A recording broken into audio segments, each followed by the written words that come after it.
Every anxious thought you repeat is quietly building a highway in your mind. I'm serious. Right now, tonight at 2 a.m., when you replay that text you sent 3 days ago, your brain is literally paving a road. And the more you drive down it, the faster and easier that road gets to travel. That's not a metaphor. That's actual neuroscience. So if you've ever wondered why you can't just stop thinking about it, stick around, because the answer is going to make so much sense. It's almost annoying. Okay, so here's the part that really got me when I first learned this. Your brain doesn't know the difference between a thought you think once and a thought you think 100 times. It just knows repetition. That's it. That's the whole game. Think about how you learn to tie your shoes, or type without looking at the keyboard, or drive a car without consciously thinking about every single move. At first, it was hard, right? Clunky. You had to think about every step, but you did it again and again. And eventually your brain said, okay, I got this, and built a shortcut, a fast lane. Something that used to take effort now happens automatically. Now here's the uncomfortable part.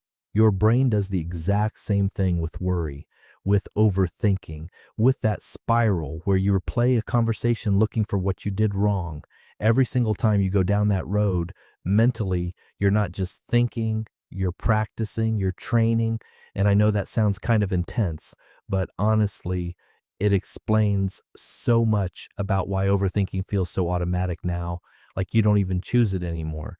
It just happens. Like your brain's on autopilot, heading straight for the worst case scenario. Sound familiar? Yeah, I thought so. So let's actually talk about what's happening in there. In plain language, no boring textbook stuff.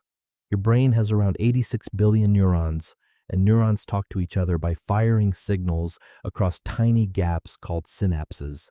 Every time you have a thought, feel an emotion, or do an action, a specific group of neurons fires together. That's just how thinking works biologically. Here's the part neuroscientists actually say, and I love this line because it's so simple. Neurons that fire together, wire together.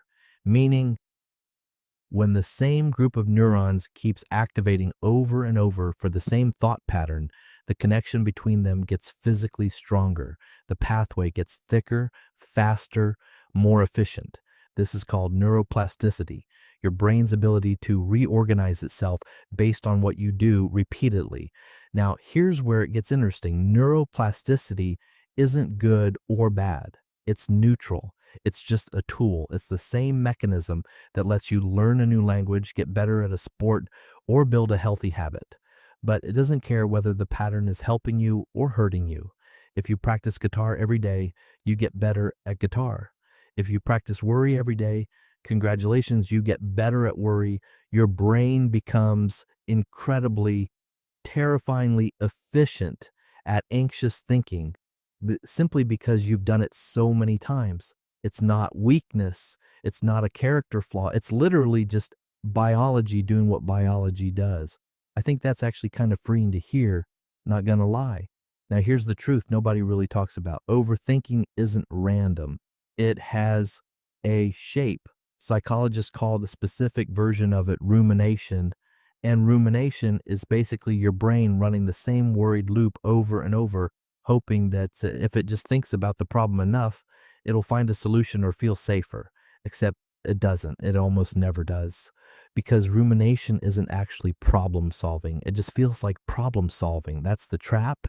Here's the psychology behind it. Every time you ruminate, your amygdala, that little almond-shaped alarm system in your brain, gets a tiny bit more sensitive. It starts scanning for threats faster. Meanwhile, your prefrontal cortex, the part responsible for calm, rational thinking and putting the brakes on anxiety, gets a little quieter, a little less involved. So over time, with repetition, your brain literally shifts the balance of power. The alarm system gets louder, the calming system gets weaker, and that's not you being dramatic or too sensitive. That's your brain's actual wiring adapting to years, maybe even decades of practiced worry. And here's the part that honestly made me a little sad when I first understood it. This is why overthinking feels like it's speeding up as you get older. why the spirals get faster, why it takes less and less to trigger one. It's not that life is getting harder, it's that the pathway is getting smoother. The road's already paved. Your brain doesn't have to build it anymore. It just has to drive on it. And that happens in seconds now instead of minutes. But here's the thing you need to understand, and this is honestly the whole point of this video. If your brain built that road through repetition, it can build a new one the same way. This is the part that changes everything. Neuroplasticity doesn't stop working just because you're an adult or because you've been overthinking for 10 years or 20. Your brain stays plastic, stays changeable your entire life. That's not motivational fluff. That's an actual well-documented fact in neuroscience. The craziest part? You don't get rid of the old road. You can't just delete it. It'll always be there, a little worn path in the grass. But roads that don't get used stop being highways. They get quiet, overgrown, slower to access.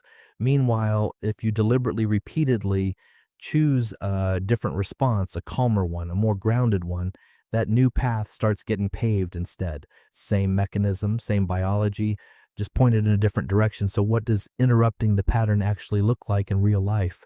It's smaller than you think. It's noticing the spiral starting. And instead of following it all the way down, you do one tiny thing differently. You name it out loud, even just in your head. Okay, this is rumination. This isn't solving anything.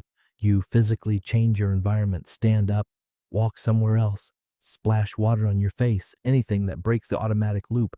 You redirect toward a concrete action instead of an abstract worry because your brain calms down faster when it has something specific to do.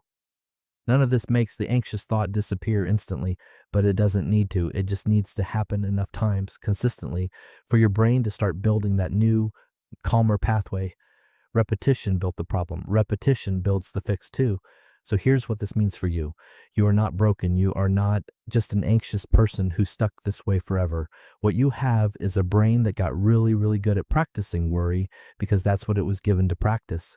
And honestly, I find that kind of hopeful because it means the same mechanism that built the spiral can build your way out of it too. It's not going to happen in one video, one deep breath, one good day.